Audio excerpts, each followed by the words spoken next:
Good morning మ్యాగజైన్కి స్వాగతం. ప్రముఖ దినపత్రికలు వస్తున్న వార్తలు వెనుక జరుగుతున్న పరిణామాలు చూద్దాం. ఈనాడు చూస్తే వృద్ధి రేట్లో దేశంలోనే నెంబర్ 2 మొదటి స్థానంలో తమిళనాడు, తర్వాత ఏపీ. తలసరి ఆదాయ వృద్ధిలోనూ రాష్ట్రం పైకి. వ్యవసాయ ఉద్యాన రంగాల్లో 15.41% ప్రగతి. గతేడాదితో పోలిస్తే పెరిగిన జిఎస్డిపి. ఊపందుకున్న రియల్ ఎస్టేట్ 11.82%తో సేవల రంగం మున్ముందుకు నివేదిక విడుదల చేసిన కేంద్రం అన్నటువంటి వార్తని హైలైట్ చేశారు. దేశంలో వృద్ధి రేటు నమోదు చేసి రాష్ట్రాల జాబితాలో ఆంధ్రప్రదేశ్కి మళ్లీ చోటు దక్కింది. 2024-25 ఆర్థిక సంవత్సరానికి వృద్ధి రేట్లో దేశంలో 2వ స్థానంలో ఆంధ్రప్రదేశ్ నిలిచింది. రాష్ట్ర గ్రోత్ రేటు నిర్ధారిస్తూ కేంద్ర గణాంకాలు కార్యక్రమాల అమలు మంత్రిత్వ శాఖ నివేదిక విడుదల చేసింది. ఆ వివరాల మేరకు 2024-25 ఆర్థిక సంవత్సరం ఏపీ 8.21% వృద్ధి రేటును సాధించి దేశంలో 2వ స్థానంలో నిలిచింది. 9.69% వృద్ధి రేటుతో తమిళనాడు మొదటి స్థానంలో దక్కించుకుంది. 18 రాష్ట్రాలు, కేంద్రపాలిత ప్రాంతాలు జిఎస్డిపి, పీసీఐ డేటాను ఎస్పీఐ విడుదల చేసింది. స్థిరమైన ధరల వద్ద 2011-12 ధరల ఆధారంగా ఏపీ స్థూల రాష్ట్ర ఉత్పత్తి 8,65,013 కోట్లకు చేరింది. 23-24లో 7,99,400 కోట్లుగా ఉందన్నటువంటి వార్తని హైలైట్ చేశారు.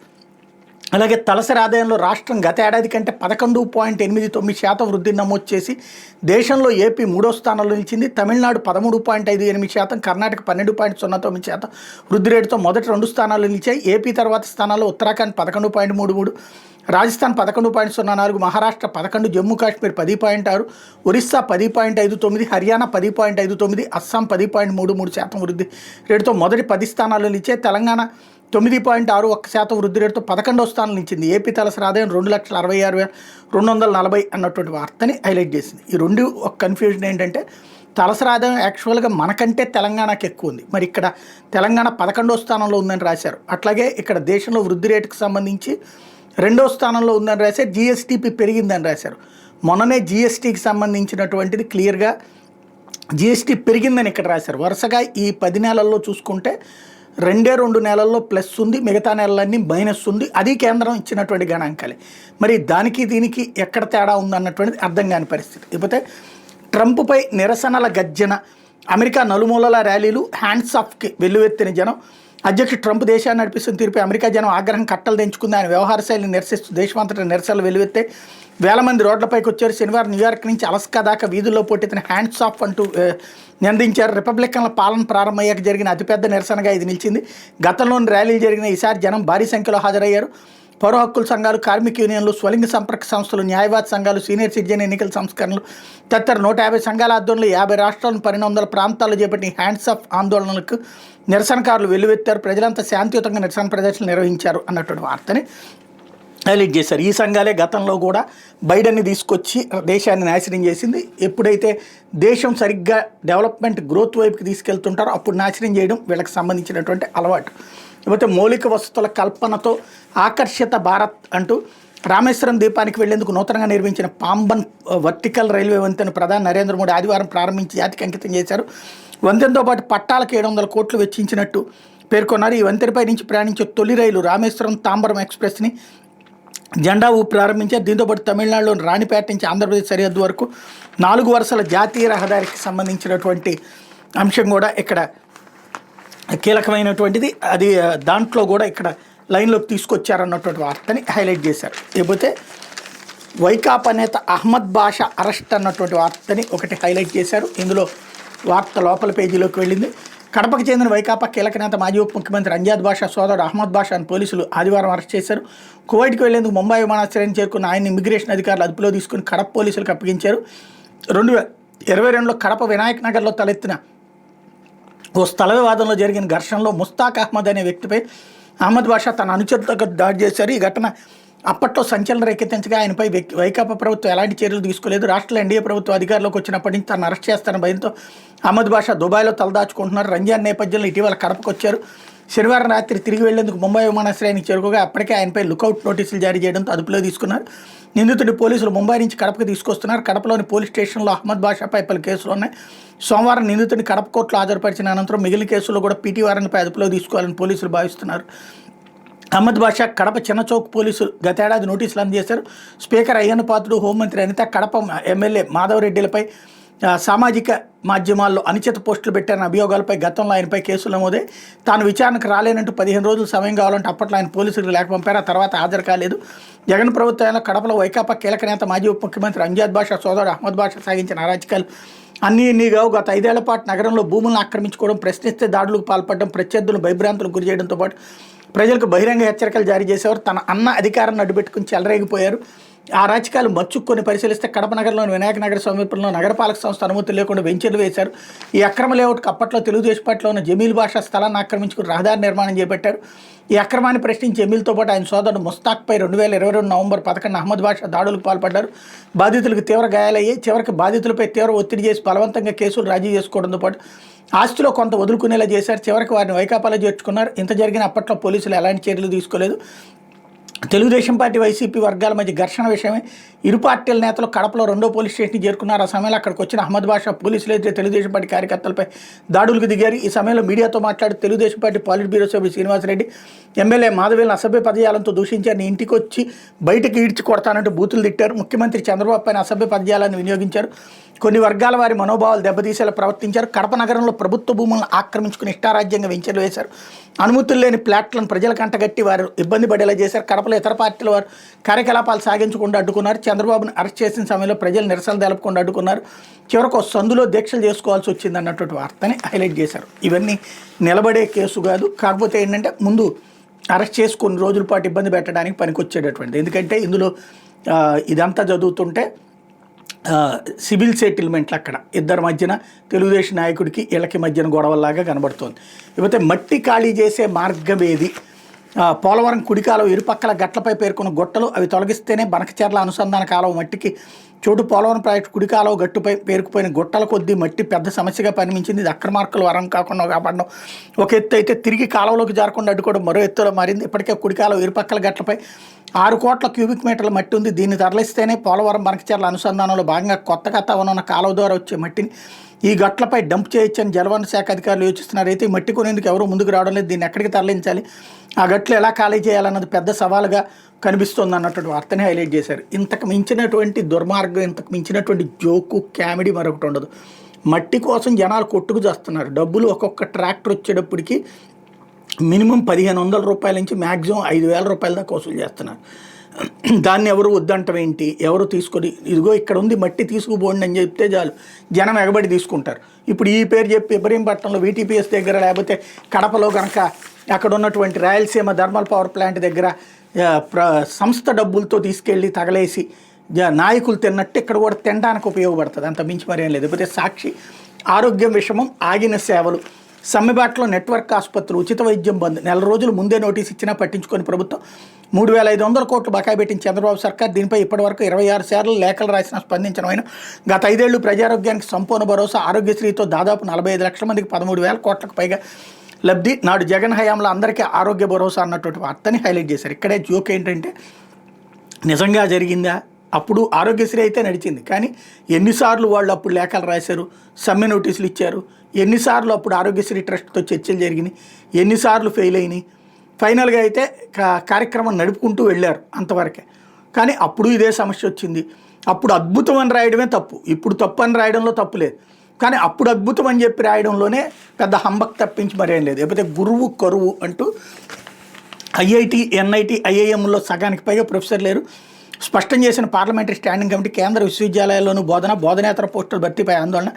విద్యార్థుల నిష్పత్తికి తగ్గట్టుగా అధ్యాపకులు లేకుండా నాణ్యమైన విద్య ఎలా అందిస్తారని ప్రశ్న. ఇకపై శాశ్వత ప్రాతిపదికన నియామకాలు చేపట్టాలని కేంద్రానికి సిఫార్సు అన్నటువంటి వార్తని హైలైట్ చేశారు. లేకపోతే శ్రీవారి సేవలు సుప్రీంకోర్టు ప్రధాన న్యాయమూర్తి జస్టిస్ సంజీవ్ ఖన్నా ఆదివారం ఉదయం తిరుమల శ్రీ వెంకటేశ్వర స్వామి వారిని దర్శించుకున్నారు. జస్టిస్ సంజీవ్ ఖన్నాకు ఆలయ మహాద్వారం వద్ద టీటీడీ ఈవో జె శ్యామలరావు, అదనపు ఈవో CH వెంకయ్య చౌదరులతో పాటు అర్చకులు సంప్రదాయబద్ధంగా ఇస్తికాపాల్ స్వాగతం పలికారు. స్వామివారి దర్శనం అనంతరం CJI జస్టిస్ సంజీవ్ ఖన్నాకు రంగనాయకుల మండపంలో వేద పండితులు ఆశీర్వాదం ఇవ్వగా టీటీడీ ఈవో తీర్థప్రసాదాలు స్వామివారి చిత్రపటాన్ని అందజేశారు. ఈ కార్యక్రమం టీటీడీ ఇన్ఛార్జ్ CVS హర్షవర్ధన్ రాజు ఇతర అధికారులు పాల్గొన్నారన్నటువంటి వార్తని హైలైట్ చేశారు. CPM ప్రధాన కార్యదర్శిగా MA బేబీ ఎన్నిక. CPM జాతీయ ప్రధాన కార్యదర్శిగా కేరళకు చెందిన సీనియర్ నేత మరియం అలెగ్జాండర్ బేబీ ఎన్నికయ్యారు.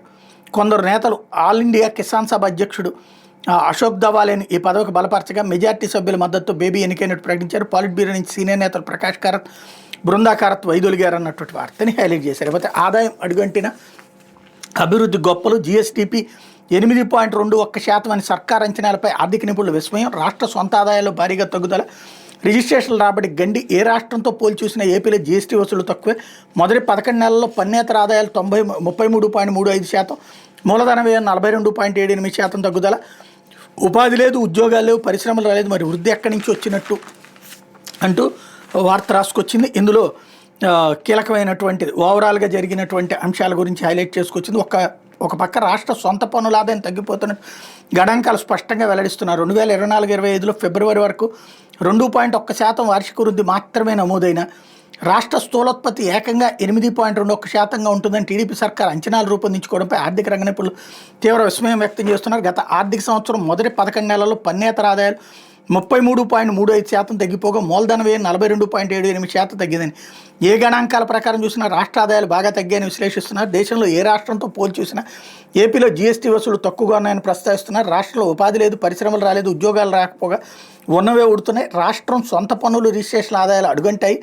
మరి వృద్ధి ఎలా సాధ్యం, ఎక్కడి నుంచి వచ్చినట్టు అని ప్రశ్నిస్తున్నారు. 2024-25 ఆర్థిక సంవత్సరానికి సంబంధించి జీఎస్డీపీలో ఏపీ బలమైన వృద్ధి నమోదు చేసిందంటూ ఆంగ్లపత్రిక కథనాన్ని సీఎం చంద్రబాబు ఎక్స్లో పోస్ట్ చేయడంపై ఆర్థికవేత్తలు విస్తుపోతున్నారు. ఆయా రాష్ట్ర ప్రభుత్వాలు పంపించిన సమాచారాన్ని మాత్రం వెబ్సైట్లో పొందుపరిచారని, ఇంకా 15 రాష్ట్రాలు వివరాలు పంపలేదని పేర్కొన్నారు. నిజానికి రాష్ట్రంలో ప్రజల కొనుగోలు శక్తి క్షీణించిందని, చేతిలో చిల్లిగా అవ్వలేదని, గత 5 ఏళ్లు క్రమం తప్పకుండా ఆదుకున్న సంక్షేమ పథకాలు ఆగిపోవడంతో దిక్కుతోచని పరిస్థితిలో ఉన్నారని, ఇలాంటి తరుణంలో వృద్ధి రేటు పెరుగుదల ఎలా సాధ్యమని ఆర్థికవేత్తలు పేర్కొంటున్నారన్నట్టు వార్తని హైలైట్ చేశారు. అయితే మేము కమ్మోళ్ళం, నువ్వు మాలదానివి, ఎవరికి చెప్పుకుంటావో చెప్పుకో, ప్రభుత్వం మాది, నువ్వు మమ్మల్ని ఏమీ చేయలేవు, అంగన్వాడీ కార్యకర్తపై టీడీపీ నేత లైంగిక వేధింపులు, మాట వినకపోతే విధుల నుంచి తొలగిస్తానని బెదిరింపులు, పల్నాడు జిల్లాలో మరో దారుణం, తనను ఆదుకోవాలని సీఎం చంద్రబాబుకు బాధ్యతలు మొర, సోషల్ మీడియాలో వైరల్ అవుతున్న సెల్ఫీ వీడియో అంటూ మేము కమ్మోళ్ళం, నువ్వు మాలదానివి, ప్రభుత్వం మాది, నువ్వు మమ్మల్ని ఏమీ చేయలేవు, నా కోరిక తీర్చకపోతే నేను విధుల నుంచి తొలగిస్తా, ఇవి ఒక అంగన్వాడీ కార్యకర్తపై టీడీపీ నాయకుడు వేధింపులు, బెదిరింపులు, టీడీపీ నేతలు దాడులు, దౌర్జన్యాల, హత్యలతో రాష్ట్ర వ్యాప్తంగా మారుమోగుతున్న పల్నాడు జిల్లాలో తాజాగా వెలుగు చూసిన దారుణం ఇది.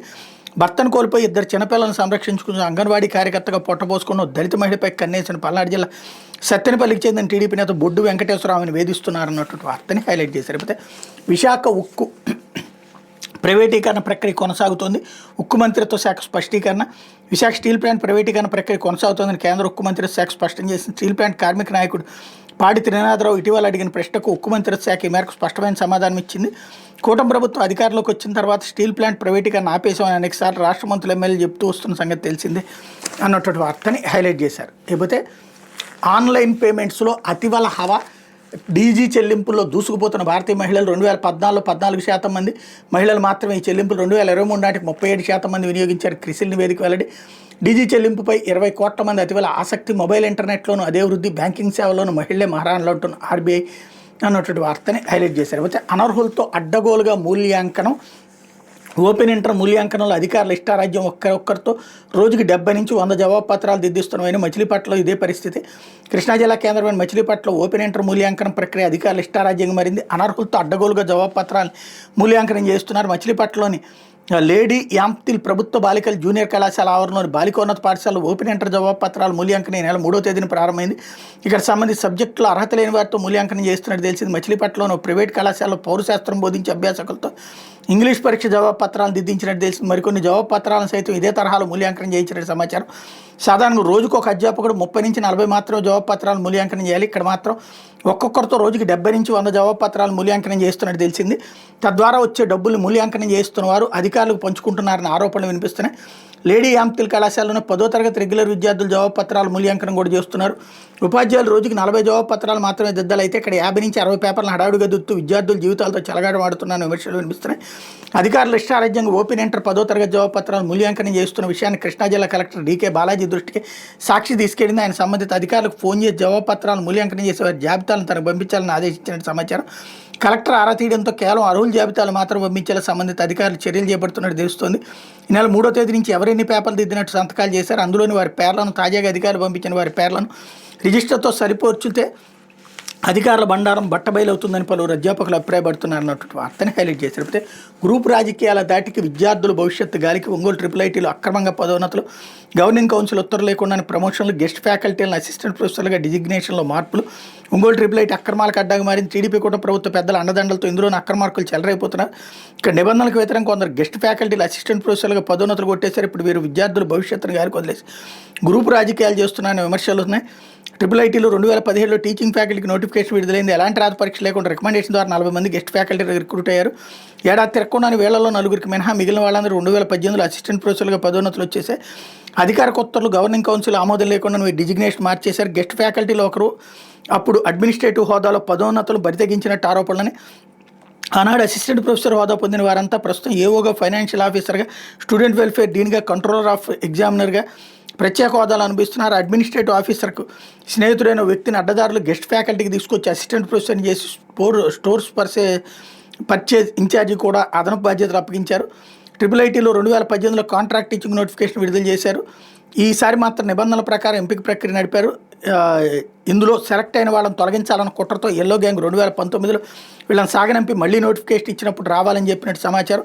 అప్పుడే అధికారంలోకి వచ్చిన వైఎస్ జగన్ ప్రభుత్వం వీళ్ళని కొనసాగించడంతో ఎల్లో గ్యాంగ్ పప్పులొడకలేదు. అయినప్పటికీ ఉన్నతాధికారులకు తప్పుడు సమాచారం ఇచ్చి కోవిడ్ సమయంలో వీళ్ళని నిలిపేశారు. విషయం తెలుసుకున్నాడు సీఎం వైఎస్ జగన్ వారికి న్యాయం చేసి ఉద్యోగాల్లో కొనసాగించారు. ట్రిపుల్ ఐటీలోని కాంట్రాక్ట్ ఉద్యోగులందరికీ జీతాలు పెంచుతూ జీవో ఇవ్వగా దాన్ని కూడా ఎల్లో గ్యాంగ్ దుర్వినియోగం చేసింది. 2017లో ఎంపిక గెస్ట్ ఫ్యాకల్టీలుగానే మిగిలిపోయిన 4గురికి 2018లో నిబంధనల ప్రకారం ఎంపికైన కాంట్రాక్ట్ ఫ్యాకల్టీలకు జీతాలు పెంచకుండా కుట్రలు చేసినట్టు ఆరోపణలు ఇవాళ కాంట్రాక్ట్ ఉద్యోగులు ధర్నా చేస్తున్నారు అన్నటువంటి వార్తని హైలైట్ చేశారు. లేకపోతే Andhrajyothy AP at the rate of 8.21% వృద్ధి రేట్లో రాష్ట్రానికి 2వ స్థానం, తలసరి ఆదాయంలో 3వ స్థానం అన్నటువంటి వార్తని హైలైట్ చేశారు. కేంద్ర గణాంకాల శాఖ నివేదిక రాష్ట్రం గాడిన బయలుదేరింది. ఆంధ్రప్రదేశ్ ఈజ్ రైజింగ్, ఎక్స్లో చంద్రబాబు వర్షం, జగన్ హయాంలో వృద్ధి రేటు 6.19% అన్నటువంటి వార్తని హైలైట్ చేశారు. ఇకపోతే ట్రంప్ పిచ్చోడు, నిప్పులు చెరిగిన అమెరికన్లు అన్నటువంటి వార్తని హైలైట్ చేశారు. యూరప్లోనూ నిరసనల హోరు అన్నటువంటిది. ఇకపోతే అకారణంగా ఏడుస్తుంటారు అంటూ కొందరికి ఇది అలవాటుగా మారింది. మనం ఏం చేయలేం. స్టాలిన్పై మోడీ విమర్శ. తమ హయాంలోనే తమిళనాడుకి ఎక్కువ కేటాయింపులను వెల్లడి. తనకు లేఖలు రాస్తున్న తమిళ నేతలు తమిళంలో సంతకం సైతం చేయడం లేదని ఎద్దేవా. పాంబన్ వంతెను ప్రారంభించిన ప్రధాని, తమిళనాడు సీఎం గైర్హాజరు. సాంకేతికత సంప్రదాయాల సమ్మేళనం పాంబన్ 100 ఏళ్ల క్రితం గుజరాతీ బిడ్డ నిర్మించాడు, ఇప్పుడు మళ్ళీ గుజరాత్ బిడ్డకు అవకాశం అంటూ మోడీ స్టేట్మెంట్ ఇక్కడ హైలైట్ చేశారు. అయితే అమెరికాతో మాట్లాడండి అంటూ రొయ్యల సుంకం మినహాయించేలా చూడండి, 27% దిగుమతి సుంకంతో ఆక్వాకు నష్టం, ఆక్వా రైతాంగానికి అండగా నిలవాలి. ఏపీ జీడీపీలో మత్స్యరంగం కీలకం, కేంద్ర మంత్రి గోయల్కి సీఎం బాబు లేఖ అన్నటువంటి వార్తని హైలైట్ చేశారు. దాచాలంటే దాగదులే అంటూ వయసు కనబడనివ్వకుండా చేసే మార్గాలు ఎన్నో. యాంటీ ఏజింగ్ క్రీముల నుంచి లేజర్ కణజాల చికిత్సల వరకు అందుబాటులో. 3 పదులు వయసు దాటిన మహిళల్లో చాలామంది చూపు ఆయా చికిత్సల వైపు, మగవారిలో ఎక్కువగా హెయిర్ ట్రాన్స్ప్లాంట్, బొటాక్స్ చికిత్సలు. వేల కోట్ల వ్యాపారంగా యాంటీ ఏజింగ్ రంగం. అర్హత లేని వారితో చికిత్సలు చేయించుకుంటే కష్టాలు కోరి తెచ్చుకున్నట్టే. ప్లాస్టిక్ సర్జన్ల హెచ్చరిక. ఆమె ఓ పేజ్ 3 సెలబ్రిటీ ఇటీవల మనవరాలికి ఓణీలు ఫంక్షన్ చేసింది. అప్పటిదాకా చాలామందికి ఆమె వయసు హాఫ్ సెంచరీ దాటిందని తెలియదంటే ఆశ్చర్యమే. ఎందుకంటే ఆ ముఖంలో చూద్దామన్న వార్ధక్యపు చేయాలి కనబడు. అలా కనబడకుండా ఉండడానికి ఆమె ఏం మాయ చేస్తుందంటే మనిషి ఎన్ని సాధించినా తప్పించుకోలేని జర, ముసలితనం, మరణం. అవన్నీ చాలామంది ఆధ్యాత్మికవేత్తలు చెప్తుంటారు. రోగం, జర, మరణం ప్రతి ప్రాణికి తప్పవని తెలుసుకున్నాక రాజకుమారుడు అయిన సిద్ధార్థుడు తపస్సు చేసి బుద్ధుడయ్యాడు. కానీ అదంతా గతం. మృత్యు సంగతి పక్కన పెడితే ముసలితనాన్ని కనీసం కొన్నాళ్ళ పాటు ఆయన జయించి యవనంగా కనిపించేసే పరిజ్ఞానాలు ఉన్నాయన్నటువంటి వార్తని హైలైట్ చేశారు. సినిమా యాక్టర్లది చాలామంది చూస్తే అదే అర్థమైపోతుంది.